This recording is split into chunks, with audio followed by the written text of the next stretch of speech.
এটা হচ্ছে তো না? হ্যাঁ, এটা রেডিয়েটর লিক হয়ে গেছিলো, উপরে ট্যাঙ্কি চেঞ্জ হয়েছে। এখন আমরা কুলেন্ট ঢালতেছি। ওস্তাদ ওই সেট দেন, ওই সেট দিয়ে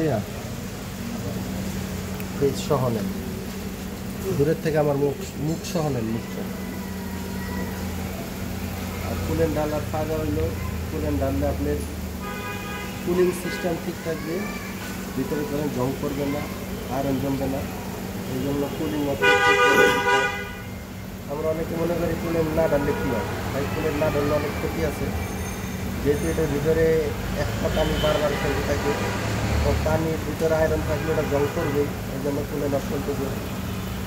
এই জন্য আপনারা যখনই রেডিয়েটর খুলবেন কুলেন্ট পানি অবশ্যই আপনারা ব্যবহার করবেন। রিচার্জ থেকে বলুন।